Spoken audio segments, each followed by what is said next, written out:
एक बार फिर से आपका स्वागत है मेरे चैनल ऑर्थोपेडिक मिस्ट्री पे। मैं डॉक्टर शुभम खंडेलवाल आपके सामने एक नए टॉपिक के साथ आज दोबारा हाजिर हूँ। तो आज का टॉपिक पिछले टॉपिक से कुछ मिलता जुलता है। लास्ट टाइम हमने डिस्कस किया था एसीएल लिगामेंट के बारे में, जो कि काफ़ी ज़्यादा टूटने वाला लिगामेंट है हमारी बॉडी का।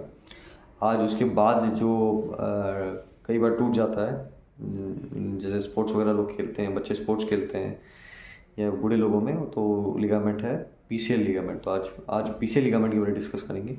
पीसीएल लिगामेंट मतलब पोस्टेरियर क्रूशियल लिगामेंट।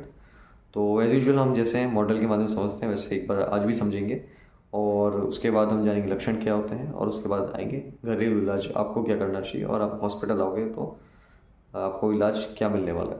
तो चलिए मॉडल के माध्यम से समझते हैं। तो ये आपके सामने एक मॉडल है।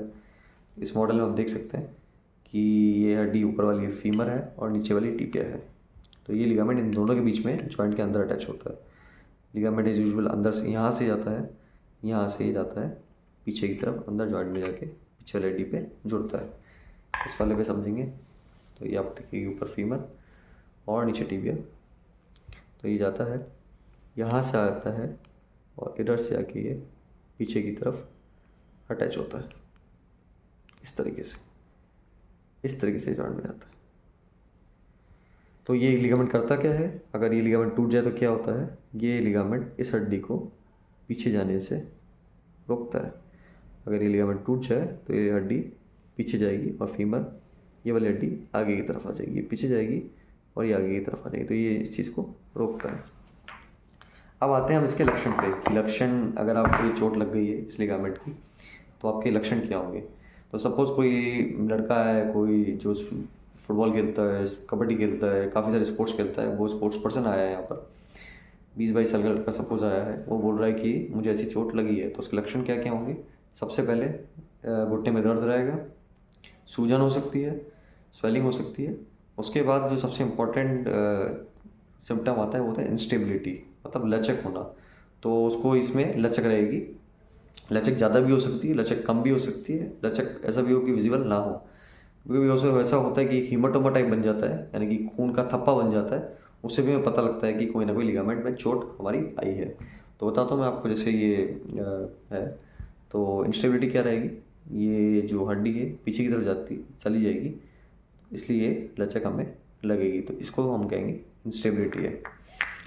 ठीक है। तो अलग अलग ग्रेडिंग भी होती है, पर आपको सब में नहीं आना है। तो ये इसके लक्षण आएंगे, ये लक्षण आएंगे पीछे लिगामेंट टीयर के, जो कि फुल टीयर भी हो सकता है। बताता हूँ आपको, जैसे ये लिगामेंट है यहाँ पर अटैच हो रहा है, तो ये भी हो सकता है कि लिगामेंट बीच से कहीं टूटे, जिसको इंट्रासब्स्टेंस टीयर बोलते हैं। इन दोनों अटैचमेंट के बीच से कहीं टूटे, या फिर हो सकता है जहाँ पे यहाँ पे अटैच होता है फीमर पे, यहाँ से टूटे या फिर यहाँ से टूटे। इसको इंट्रा आर्टिकुलर पार्ट हम बोलेंगे। यहाँ से टूटे या फिर यहाँ से टूटे या बीच से टूट सकता है। या फिर एक केस ये भी आता है, इसके बारे में डिस्कस करेंगे कि जिस हड्डी पे यहाँ पर अटैच है वो हड्डी का टुकड़ा ही यहाँ से उखड़ गया लिगामेंट के साथ, उसका कैसे इलाज होता है वो भी हम देखेंगे। सबसे पहले आते हैं हम कि इसमें टीयर हुआ है लिगामेंट का, तो लक्षण हमने देख लिए। अब आते हैं सबसे पहले घरेलू इलाज के। अगर कोई भी टीयर के साथ आया है तो घरेलू इलाज क्या हो सकता है। तो घरेलू इलाज के लिए सबसे पहले तो मैं जैसे बताता हूँ आपको, थोड़ा सा आप रेस्ट चाहिएगा, ज़्यादा आपको मूवमेंट्स ग्लॉस नहीं करने घुटने के। दूसरा आता है, आप दर्द की दवाई लेंगे, पेन किलर जो भी होती है आप ले सकते हैं आपके दर्द के हिसाब से।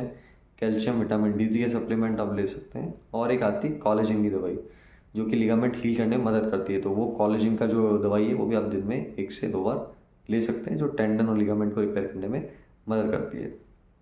आप इसके अलावा स्टेरॉइड इंजेक्शंस भी ले सकते हैं, दर्द के इंजेक्शंस भी ले सकते हैं टेम्परेरी रिलीफ के लिए। और आपको एक चीज़ और मैंने इसीलिए मैं आपको बताया था कि आपको नी ब्रेस तरह का आता है, वो नी ब्रेस जो घुटने का पट्टा होता है वो भी आपको इसमें लगा के रखना है। तो ये तो हर आपका घरेलू इलाज की बात कि आप ये घर बैठे भी अगर आपको ऐसी चोट आती है तो आप इसमें कर सकते हैं। हाँ, बर्फ़ का सेक भी कर सकते हैं, गर्म पानी का सेक भी कर सकते हैं। ये भी काफ़ी क्वेरी आती है पेशेंट की कि सर ये करना है नहीं करना है। नहीं, आपका कंफर्टेबल, आप जिससे रहें, आपको जिससे रिलीफ मिले, आपको जिससे संतुष्टि मिले, रिलीफ मिले दर्द वगैरह में, तो आप ये चीज़ें कर सकते हैं। इसमें कोई बुराई नहीं करने में, जैसे आपको दर्द में आराम ही मिलेगा इससे। तो दर्द में आराम तो आपके सेक से आ जाएगा। ठीक है। कुछ छोटी मोटी फिजियो आप धीरे धीरे स्टार्ट कर सकते हैं एक्सरसाइज के तौर पे। कुछ टाइम हो जाए, जैसे एक 1-1.5 हफ्ते बाद आप फिजियो भी चालू कर सकते हैं। अब आते हैं हॉस्पिटल के इलाज पे। या आप डॉक्टर के पास आए हो या मेरे पास आए हो, तो हम क्या करेंगे, मैं क्या करूँगा। सबसे पहले मैं आपके एक्सरे कराऊँगा। एक्सरे आपके घुटने का किया जाएगा। घुटने के एक्सरे के बाद मैं आपकी एमआरआई कराऊँगा घुटने की, जिससे हमें पता लगे कि टीयर कितना है, ज़्यादा है या कम है, किस जगह से टीयर है, और हमें इसके ऑपरेशन करने की ज़रूरत है कि नहीं है। एक बार कंफर्म हो गया कि हमें आपकी घुटने का अलाइनमेंट ठीक है, घुटने का बनाव ठीक है, घुटने में कहीं आड़ा टेढ़ापन नहीं है, और साथ में एमआरआई में कितना फटाव है, उसके बाद हम बढ़ेंगे आपके ऑपरेशन इलाज की तरफ कि ऑपरेशन अगर चाहिए तो किस तरह का ऑपरेशन। यूजुअली इसका ऑपरेशन दूरबीन द्वारा किया जाता है। अच्छा, एक चीज़ और हो सकती है, अगर इसके साथ गद्दी भी फटी हुई है आपकी घुटने की, जो मैंने लास्ट टाइम बताया था, लिगामेंट के साथ यूजुअली यहाँ पे 2 गद्दियाँ लगती हैं, यहाँ पे और यहाँ पे 2 गद्दियाँ लगती हैं। अगर गद्दी भी इस लिगामेंट के साथ फटी हुई है, उसको भी हमें देखना पड़ेगा। उसका एक सिम्टम होता है, उसका एक लक्षण होता है कि लॉकिंग होने लगती है, यानी कि आप जब घुटना बंद खोल करते हो, घुटना थोड़ा अटकने लगता है जहाँ से वो फटा हुआ है, तो उस चीज़ का भी हम ध्यान रखेंगे। तो दोबारा से लौटते हैं अपनी ट्रीटमेंट की तरफ कि ऐसा कुछ फटा हुआ आया है तो दूरबीन द्वारा आपका रिपेयर किया जाएगा, या फिर जो रिकन्स्ट्रक्शन होता है वो किया जाएगा। रिकन्स्ट्रक्शन क्या होता है, लास्ट टाइम मैंने आपको बताया था कि यहाँ पे टनल बनाकर, यानी कि आपकी हड्डी में टनल बनाकर टनल मतलब क्या होता है, एक द्वार से बनाकर हड्डी के अंदर, और यहाँ से आपका लिगामेंट हम पास कर देंगे दोबारा से इस घुटने के अंदर। ये लगभग आपको समझ में आया होगा, ये घुटने के अंदर लिगामेंट हम पास कर देंगे। अच्छा, लोगों की क्वेरी है, सर आप मांसपेशी तो लगा रहे हो पर लोगे कहाँ से, आपकी बॉडी से ही ली जाएगी मांसपेशी आपके। यूजुअली हम घुटने के अंदर की तरफ से, घुटने की जो आपकी जांघ होती है उसके अंदर की तरफ से मांसपेशियाँ से ले लेते हैं, हैमस्ट्रिंग उसको बुलाता है, वो मांसपेशी लेते हैं, या फिर आपके टखने की तरफ से पेरोनियस की मांसपेशी होती है वो हम ले सकते हैं।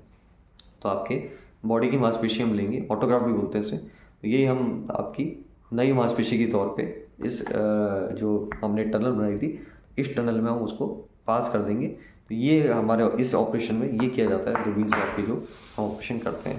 तो ये तो इलाज था कि ऐसे ये जो आपका पूरा लिगामेंट फट गया या इधर से हट गया या इस तरफ से हट गया, वो इसके इलाज थे।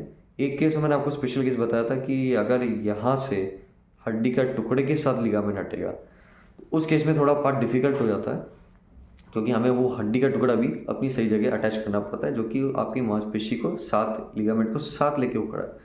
तो ये थोड़ा टिपिकल केस होता है। तो इसमें हम क्या करते हैं, इसमें आपकी जो हड्डी थी उसको दोबारा अपनी जगह पे लगाकर, जो उसके साथ मांसपेशी अटैच्ड है, अगर वो अपनी सही पोजीशन में है, अगर वो कहीं से और फटी हुई नहीं है, तो हम उसको वहाँ पे वैसे की वैसे स्क्रू के साथ लगा देते हैं। तो ये दूसरा जो ट्रीटमेंट मैंने आपको बताया ये था जब आपका हड्डी का टुकड़ा साथ में इस लिगामेंट के साथ हट जाए। तो हमें क्या, तो हम के लोग क्या करेंगे इस चीज़ में, जो दूरबीन के द्वारा हम करेंगे आपकी सर्जरी। तो ये तो हुई बात कि हम जो सर्जरी करेंगे वो मैंने आपको बताया, घरेलू इलाज मैंने आपको बताया, इसके लक्षण मैंने आपको बताया। अब बात करते हैं इसके बाद क्या होगा, इसके बाद रिजल्ट कैसे रहेंगे। नॉर्मली पेशेंट की वजह ये रहती है, अगर वो स्पोर्ट्स पर्सन है, कि सर एक बार आपने कर तो दिया, लेकिन कितनी देर में, कितने दिनों में ठीक होएगा, कितना टाइम इसको लग जाएगा पोस्ट ऑपरेटिव ऑपरेशन होने के बाद रिकवर होने में। तो रिकवरी यूजुअली लिगामेंट की 2 से ढाई महीने नॉर्मली ले लेती है। 2 से ढाई महीने में आपका थोड़ा थोड़ा इंप्रूवमेंट आपको देखने को मिलेगा। यूजुअली मांसपेशी तो 4 से 6 महीने में लेती है हील होने में, और 2 से ढाई महीने में आपका नॉर्मली इम्प्रूवमेंट आ जाता है, आप नॉर्मल काम आपके सारे कर सकेंगे। अच्छा, इसी चीज़ को मैं एक एसीएल के साथ ज़रूर कंपेयर करना चाहूँगा। जो एसीएल हमने पिछली बार बात की थी, एसीएल लिगामेंट के कंपैरिजन में ये लिगामेंट की रिकवरी थोड़ा धीरे होती है। यहाँ पर हम जो घुटना मुड़वा रहे थे वो भी स्टार्टिंग में हो सकता है 30 डिग्री तक ही मुड़वाएं, जहाँ पे हम एसीएल में 90 डिग्री तक आपका, यानी कि वहाँ ज़्यादा घुटना मुड़वा सकते हैं। इस केस में हम थोड़ा आपका घुटना मुड़वाना भी धीरे करेंगे। साथ ही वजन हम एसीएल में आपको पूरा दिलवा सकते हैं। इस केस में, पीसीएल के केस में हम वजन या तो बिल्कुल ही नहीं दिलवाते, या अंगूठे का जितना वजन वॉकर के सारे दिलवा सकते हैं। तो वजन में दिलवाने में इसमें थोड़ा देरी करते हैं, क्योंकि एज़ कम्पेयर टू एसीएल इसमें थोड़ा आपको रिकवरी का टाइम थोड़ा सा एक्स्ट्रा लग सकता है। तो यहाँ पे जो ये एक्सरसाइजेज वगैरह हैं, जो रिकवरी है, ये थोड़ा सा डिले होती है, और थोड़ा सा हम धीरे धीरे इस चीज़ के लिए भी चलते हैं, ताकि अपने टाइम के अनुसार ये ठीक हो। तो आज हमने बात करी पीसीएल के लक्षण के बारे में। पीसीएल की चोट लगे तो आपको दिक्कतें क्या क्या होंगी, उसके बाद घरेलू इलाज आप क्या कर सकते हो, ऑपरेशन में आपको क्या किया जाएगा आपके साथ, और रिकवरी आपकी कैसी रहेगी। रिजल्ट्स मैं बताऊँ, रिजल्ट इसके भी अच्छे हैं। एसीएल के बेशक बहुत ज़्यादा अच्छे हैं, इसके भी लगभग एसीएल के आसपास ही रिजल्ट्स हैं। तो अगर इसकी चोट लग जाती है और लिगामेंट ज़्यादा टियर है तो वहाँ आपको सर्जरी करवानी चाहिए ताकि आप रिकवर जल्दी हो सको। खासकर यंग बच्चों में जो कि एथलीट्स हैं, यंग से एडल्ट में जो भी एथलीट्स हैं, जो एथलीट हैं जो गेम्स खेलते हैं, जो नेशनल लेवल स्टेट लेवल पे हैं, उनको तो करवानी चाहिए ताकि वो इजीली रिकवर हो सके और अपनी गेम से कंटिन्यू कर सकें।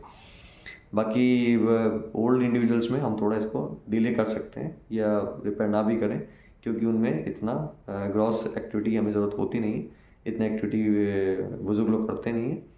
तो हम उनमें इसको डिले या नेगलेक्ट कर सकते हैं और केवल नी बेस पर काम चल सकता है।